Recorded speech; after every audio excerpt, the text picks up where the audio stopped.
time. Same with my Cisco VPN client. You'll say, well, why don't you need your VPN running all the time? Well, because a lot of the times I'm in the office and I'm not going to use the VPN when I'm here. So I'll start it whenever I need it, rather than having all those things open. You can see the manufacturer to get to know who these things are from. That might help identify what they really are.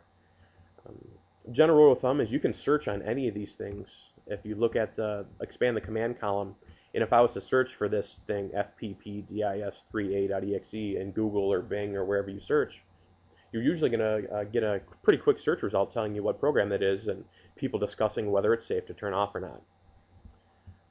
So that's the thing that you should do if you're not sure if those programs should be there. If you're sure they're there, just uncheck them.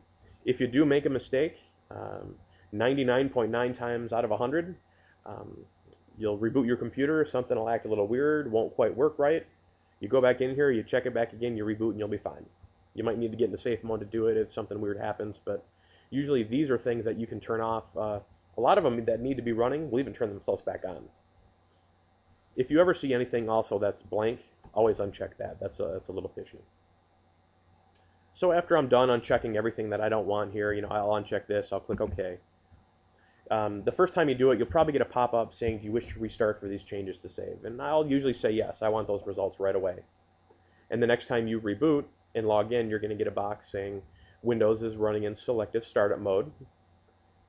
I usually check the box that says, okay, thank you, don't tell me again, because you knew that you were doing these things, and you say okay. So now you've gone through and with msconfig turned all the stuff off that's running after you log in. Services, though, are where everything is running on your computer all the time, not just when you're logged in. That's the stuff that runs in the background. So I can find those by typing in services.msc here. I can even just type services, and you'll see the Vista Instant Search again, smart enough to know to find it. If you prefer to go the old-fashioned way, you can go to Programs and then Administrative Tools and Services. But I'll type in Services real quick and hit Enter. And again, that instant search is always going to take me to that first main good result. So I'm going to switch this to standard view and show everybody a little bit more screen area here so you can see it. So here's a list of things running in the background on my computer, and this is a big, big list. You can see I can probably scroll for quite some time here. Now a lot of these things, you'll notice under status, don't say started, because a lot of them aren't going to start and run unless certain things are done on your computer, certain things are set up, installed, or configured in a way that they're needed. So to go through these, what I generally do is I will resort and show status of started on top, so I can see what's actually running on my computer. Go through this list, and this is going to be, again, a little bit more higher level thing where if something looks very obvious and jumps out at you, you're probably going to turn that off. So I'm going to actually resort by name and show you some of these things that can, in a lot of situations, be turned off. Just have to make sure that it's going to be safe for your environment. So some examples are, if you've got some software for your video card that says like NVIDIA helper, or at the top you might see one that says ATI hotkeys thing. Those are just the extra things for your graphics cards that you don't need. They're not going to do anything for work. If I come down here, you'll see this thing called Machine Debug Manager.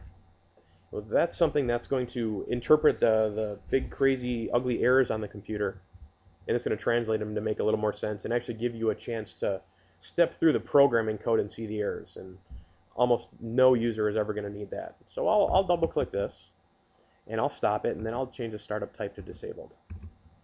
Now, if you have any programmers, they'll probably say that they're definitely going to need that, and that's fine. Like I said, a lot of different environments will use different things. There's something here called Ready Boost, and if you double-click and look here, you actually see descriptions of these things. Now, Ready Boost is something that's built into Vista that can increase the performance of programs by using a USB stick as more memory. Now, USB sticks are usually a lot slower than RAM, so this is a good temporary solution. If you're not going to use Ready Boost, though, turn it off. Secondary logon. Most places aren't going to use secondary logon, and what this does is this will let you open a file or access something as another user by entering that other's username and password. Usually safe to turn off, too. tablet PC input service. I'm running a tablet. I want it. But if you're not, you can usually turn the tablet PC input service off. You're not going to use a pen input if you've got a standard workstation.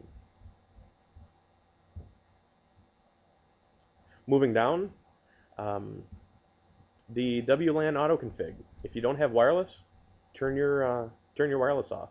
This is what the Windows Wireless service is now. So those are some examples of services that you can turn off. Whenever you install a program, usually good to check to see if it makes a service in the background. If you were to install the paid version of Adaware, you'll notice that you've got an Adaware service running constantly, and that's how it works. So that's something that you would want. But if you install a new graphics card driver, it might install the hotkey service and the rotation service and other things like that that you might not necessarily need.